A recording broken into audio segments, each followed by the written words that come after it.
안녕하세요. 익명의 도시입니다. 도시와 문명 시리즈의 11번째 영상입니다. 영상을 시청하시기 전에 구독과 좋아요, 알림 설정 부탁드립니다. 지난 영상의 후반부에서 기원전 5세기의 아테네의 사회 구조에 대해 언급했고 귀족층과 시민에 대해 설명했습니다. 오늘은 그보다 낮은 사회적 계층 집단에 대해 이야기하겠습니다. 우선 거주 외국인인 메틱스입니다. 그들은 사실상 아테네의 경제에서 매우 중요한 위치를 차지하고 있었습니다. 그들은 오늘날로 말하자면 영주권을 갖춘 외국인입니다. 그들의 출신지는 주로 그리스 전역과 에게의 지역이었고 여기에는 해방 노예들도 포함되었습니다. 경제에서 매우 중요한 위치를 차지하고 있음에도 불구하고 그들에게는 정치적 권리가 없었습니다. 그리스의 헌법에 의하면 도시국가는 시민의 국가였습니다. 그들에게는 토지 소유권도 없었으며 농업과 광업 역시 금지되었습니다. 그러나 그들은 개인적인 자유, 법의 보호, 예배의 자유, 그리고 거의 무제한의 직업의 기회를 가졌습니다.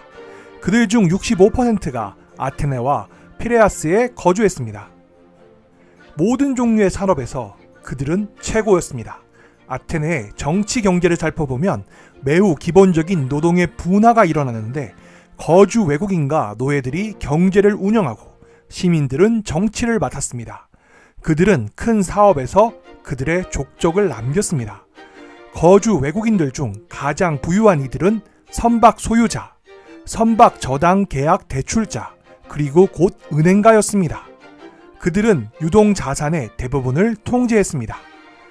모든 무역상들이 외국인 거주자는 아니지만 많은 공예품, 무역, 큰 상점들도 주로 외국인들, 특히 거주 외국인들에 의해 수행되었다는 것은 논쟁의 여지가 없습니다.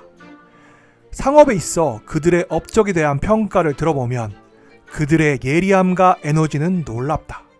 그들은 모든 것을 한다.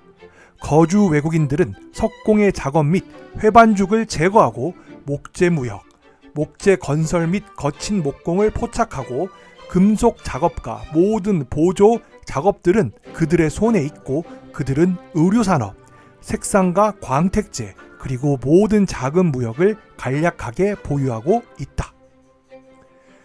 그들의 많은 수가 섬유산업에 진출했습니다. 부두, 거리, 시장, 대형 바자에서 거주 외국인들은 소매업을 운영했습니다. 거주 외국인들이 운영하는 상업 중 가장 규모가 큰 업종은 식량인 밀을 거래하는 것이었는데 무역의 지리적인 범위는 시칠리아에서 이집트와 흑해 지역에 다다랐습니다. 기록상의 산업과 무역의 모든 지점에서 가장 중요한 회사들은 외국인 거주자들에 의해 운영되었습니다. 그들은 자본을 소유했는데 거주 외국인들은 토지 소유가 금지되었기 때문에 그들은 유동자본에 집중했고 그들은 자본의 가장 큰 부분을 소유했습니다. 거주 외국인들은 예술, 의학과 무엇보다도 철학에서 두드러진 역할을 했습니다. 한 기록에 따르면 거주 외국인들은 모든 전문가의 거의 절반에 다다랐습니다.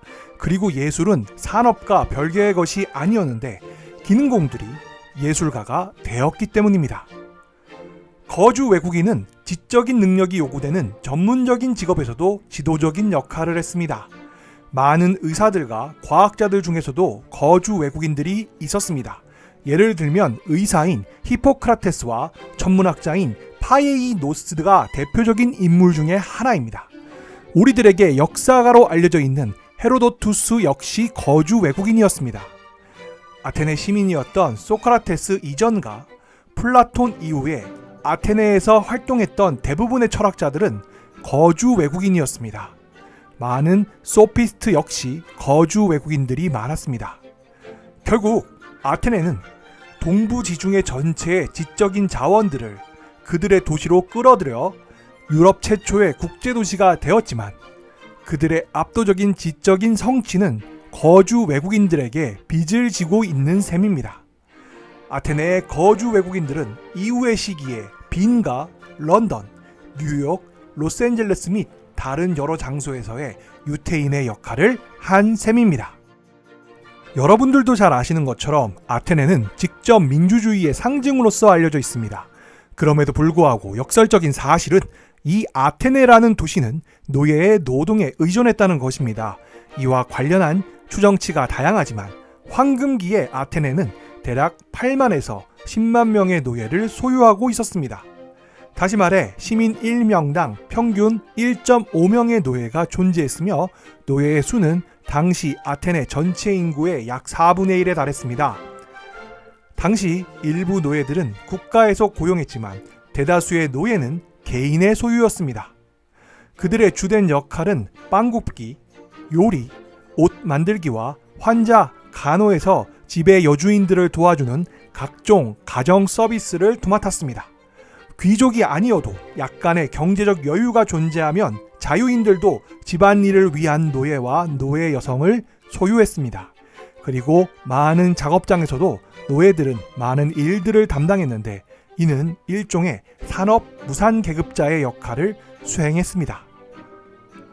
노예는 자유시민과 나란히 작업했고 노예와 비시민들은 자유시민처럼 동일한 작업을 수행했고 동일한 임금을 받았습니다.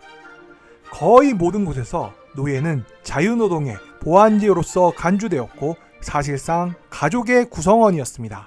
노예 경제는 분리되지 않았고 노예는 보통 저축을 통해 노예 신분을 벗어날 기회를 가졌습니다. 노예제는 그리스인들에게는 자연스러운 것이었습니다.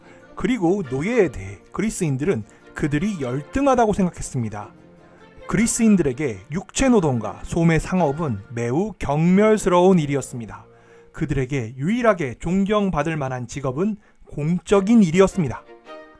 후대에 많은 사람들은 이 노예제를 그리스의 치명적인 결점으로서 보았습니다. 그들의 육체노동은 기계적 발명에 대한 어떠한 동기도 제공하지 못했기 때문입니다. 그러나 이는 노예제의 책임은 아닙니다. 그리고 노예제가 존재하지 않았다면 아테네를 포함한 그리스 문명의 성취는 불가능했을 수 있습니다. 앞서 설명했던 거주 외국인은 언제나 떠날 수 있었기 때문입니다. 지난 영상에서 기원전 5세기의 아테네의 사회구조에 대해 언급하면서 귀족층과 시민에 대해 설명했습니다. 오늘 영상은 그보다 낮은 사회적 계층 집단인 거주 외국인과 노예에 대해 이야기했습니다. 다음 영상의 주제는 아테네 사회에 기저에 놓여 있는 가치입니다. 이번 영상은 여기까지입니다. 지금까지 시청해 주셔서 감사합니다. 이상 익명의 도시였습니다. 여러분의 구독과 좋아요, 알림 설정은 영상 제작에 큰 힘이 됩니다.